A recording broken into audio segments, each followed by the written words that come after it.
மாண்பு அறநிலைத்துறை அமைச்சர் அவர்கள் பேசுகின்ற பொழுது என்னுடைய பெயரை சொல்லி பேசினார். நாங்கள் விட்ட அறிக்கையை பார்த்தாலே புரிந்து கொள்ளலாம். அங்கே இருக்கின்ற சிறு சிறு பிரச்சனைகளை சரி செய்ய வேண்டும் என்றுதான் அறிக்கை விட்டிருக்கின்றேன். அவரும் அதைத்தான் இங்கே தெரிவித்திருக்கிறார். ரெண்டு பேரும் ஒத்த கருத்து. நாங்கள் அதைத்தானே சொல்லியிருக்கிறோம். நீங்க அவசரத்தில் போய் திறந்துட்டீங்க.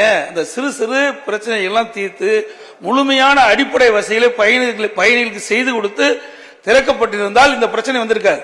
ஏன்னா அவர் நடுரோட்டில் வந்து ஆர்ப்பாட்டம் பண்ணிட்டு இருக்கிறாங்க. இது எல்லா ஊடகத்திலையும் வந்திருக்குது, பத்திரிகையிலும் வந்திருக்குது. அதே போல பேட்டி கொடுத்திருக்கிறாங்க. இதையெல்லாம் மாண்பு அமைச்சர் பார்த்தாரா இல்லையா என்று தெரியவில்லை. ஊடகத்தில் வந்த செய்திகள், பத்திரிகையில் வந்த செய்திகள், மக்கள் சாலையிலே வந்து படுத்து ஆர்ப்பாட்டம் செய்த காட்சிகள் எல்லா தொலைக்காட்சியிலும் வந்திருக்குது. ஆகவே அப்படிப்பட்ட சிறு சிறு பிரச்சனைகள் எல்லாம் சரி செய்து பயணிகளுக்கு எவ்வித பிரச்சனையும் இல்லாமல் பயணம் மேற்கொள்வதற்குண்டான வசதி செய்து கொடுக்க வேண்டும் என்பதுதான் எங்களுடைய கருத்து. அந்த அடிப்படையில் தான் நாங்கள் அறிக்கையில் விட்டோம். அது ஊடகத்தில் அந்த செய்தி தான் தெரிவிச்சிருக்கிறோம். மாண்புமிகு அமைச்சர் அவசரப்பட்டு இந்த பேருந்து நிலையத்தை திறந்து விட்டதாக சொல்லுகிறார். அவர்கள் செய்ய தவறிய காரியத்தை இந்த ஆட்சி செய்திருக்கின்றது. அவர்களுடைய ஒப்பந்த காலம் என்பது 2021 ஆண்டு மார்ச் 13ஆம் தேதியோடு அந்த பணியினுடைய பணி நிறைவு ஒப்பந்தம் கோரப்பட்டிருந்தது. அவர்கள் காலத்தில் 30% பணிகள் தான் முடித்திருந்தார்கள். மீத 70% பணிகளை முடித்ததோடு அல்லாமல் 100 கோடி ரூபாயை திட்டமிட்டு பயணிகளுக்கு தேவையான அனைத்து வசதிகளையும் செய்து தந்த அரசு இந்த அரசு என்பதை நான் பதிவு செய்கிறேன். எதிர்கட்சி தலைவர் மற்ற உறுப்பினர்கள் வந்தால் அந்த கிளாம்பாக்கம் பேருநிலையத்தை முழுமையாக சுற்றி பார்த்து விட்டால் நிச்சயம் மாண்புமிகு முதலமைச்சர் அவர்களை எதிர்கட்சி தலைவரே புகழக்கூடிய அளவிற்கு அந்த கிளாம்பாக்கம் பேருந்து நிலையம் அமைந்திருக்கிறது என்பதை மாண்புமிகு சட்டப்பேரவை தலைவர் வாயிலாக எதிர்கட்சி தலைவருக்கு தெரிவித்துக் கொள்கிறேன். குற்றச்சாட்டா சொல்லல, 30% முடிச்சிருந்து மீதி எதிர்கட்சி தலைவர் அவர்கள்.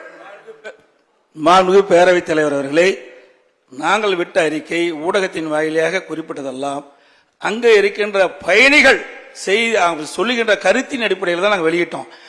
ஏன் மாண்பு உறுப்பினருக்கு தெரியும், இங்க இருக்கிற அமர்ந்திருக்கிற உறுப்பினர்களுக்கும் தெரியும், தங்களுக்கும் தெரியும். கொரோனா காலம் 2020 எப்படி இருந்து நாடே அறியும். ஓராண்டு காலம் எந்த பணியும் மேற்கொள்ளவில்லை. அதனால அந்த குறிப்பிட்ட காலத்தில் அந்த பணி நிறைவு செய்ய முடியவில்லை. ஆட்சி மாற்றம் ஏற்பட்டது. உங்களுடைய ஆட்சி வந்த பிறகு அந்த பணி செஞ்சிருக்கிறீங்க. மக்கள் கேட்பது முழுமையான பணிகள் முடிந்த பிறகு திறக்கப்பட்டிருந்தால் இந்த பிரச்சனைக்கு இடமளிக்காமல் இருந்திருக்கலாம். இதைத்தான் நான் குறிப்பிடுறேன். நீங்களே சொல்லியிருக்கிறீங்க சிறு சிறு பிரச்சனை இருப்பது, நீங்களே அவையில பேசியிருக்கிறீங்க. அந்த சிறு சிறு பிரச்சனைகளையும் தீர்க்கப்பட்டு முழுமையாக பணி நிறைவு பெற்ற பிறகு இந்த பேருந்து நிலையத்தை திறக்கப்பட்டிருந்தால் இந்த விவாதமே நடைபெற்றிருக்காது. அதைத்தான் நான் குறிப்பிட்டு அறிக்கை வெளியிட்டிருக்கிறோம். மாண்புமிகு அமைச்சர் போதுமே. நீங்க பேரவைத் தலைவர் அவர்களே, மாண்புமிகு முதலமைச்சர் அவர்கள். மாண்புமிகு பேரவைத் தலைவர் அவர்களே, எதிர்கட்சி தலைவர்கள் சொன்னது போல சிறு சிறு பிரச்சனைகள் மட்டுமல்ல, பெரும் பெரும் பிரச்சனைகள் எல்லாம் இருந்தது.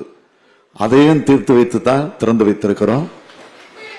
அவரே சொல்லி இருக்கிறார், இன்னும் ஏதேனும் பிரச்சனை இருந்தால் சொல்லுங்கள், நேரடியாக வாருங்கள், அழைத்து செல்கிறோம்.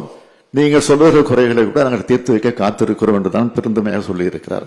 எனவே இத்தோடு இந்த பிரச்சனையை முடித்துக் கொள்ளுமாறு கேட்டுக்கொள்கிறேன். செய்திகளை உடனுக்குடனும் துல்லியமாகவும் தெரிந்து கொள்ள சப்ஸ்கிரைப் பண்ணுங்க.